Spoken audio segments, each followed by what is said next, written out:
बिस्मिल्लाहिर्रहमानिर्रहीम। अस्सलामुअलैकुम। प्यारे दोस्तों, आपने हज़रत बहलूल दना के बारे में काफ़ी सारे वाक़यात सुने होंगे। आज मैं आपके सामने इसी तरह का एक वाक़या पेश करने जा रहा हूँ, जिसको सुनकर आपको काफ़ी मज़ा आएगा और इसमें आपको अच्छे अच्छे असबाक भी मिलेंगे। तो शुरू करते हैं अपना वाक़या। बगदाद के बड़े बाजार में एक फकीर नानबाई की दुकान के सामने से गुजर रहा था।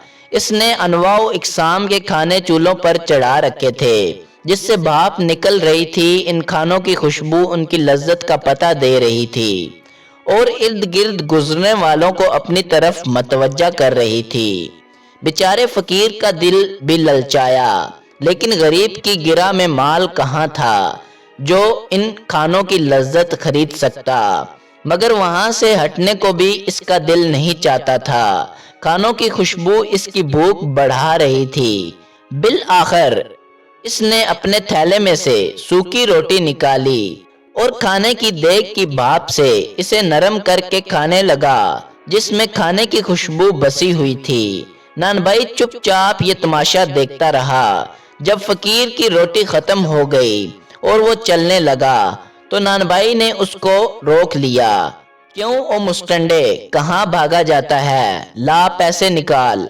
कौन से पैसे? फकीर ने हक तक होकर पूछा। अच्छा, कौन से पैसे? इसने लफ्ज चबा कर उगले। अभी जो तूने मेरे खाने की बाप के साथ रोटी खाई है, वो क्या तेरे बाप की थी? इसकी कीमत कौन चुकाएगा? अजीब इंसान हो तुम। वो बाप तो उड़कर हवा में मिल रही थी। अगर मैंने इसके साथ रोटी खाकर खुद को बहलाने की कोशिश की है तो इसमें तेरा क्या चला गया है जिसकी मैं कीमत अदा करूं? फकीर ने परेशान होकर कहा। बस बस, अब इधर उधर की बातें मत कर। मैं तेरी जान हरगिज नहीं छोड़ूंगा। मैं अपना माल वसूल करके रहूंगा। नानबाई ने इसका गिरबान पकड़ लिया। फकीर बेचारा परेशान हो गया। इस हट्टे कट्टे नानबाई से किस तरह जान छुड़ाए? इनकी तकरार बढ़ती जा रही थी कि बहलूल इधर से गुजरा और इनके करीब रुककर इनकी बातें सुनने लगा।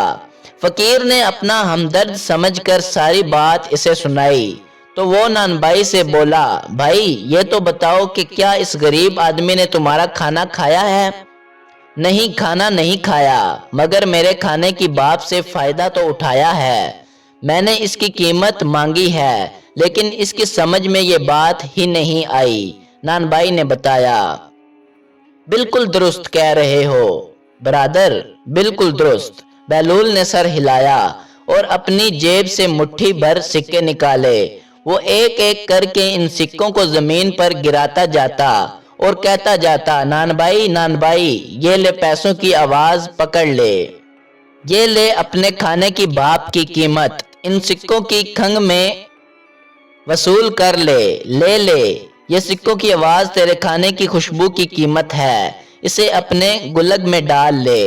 इर्द गिर्द खड़े हुए लोग हंस हंस कर दौरे हो गए।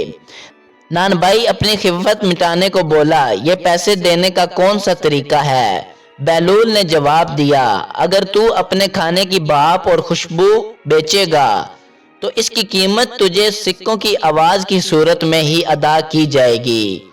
तो देखा दोस्तों, किस तरह बहलूल दना ने उस नानबाई को चुप करवा दिया। बेचारे फकीर का भी पीछा छूट गया। अगर आपको वीडियो अच्छी लगी है तो लाइक कर दें और चैनल पर नए हैं तो चैनल को सब्सक्राइब कर दें ताकि इसी तरह की वीडियोस आप तक पहुंचती रहें। शुक्रिया।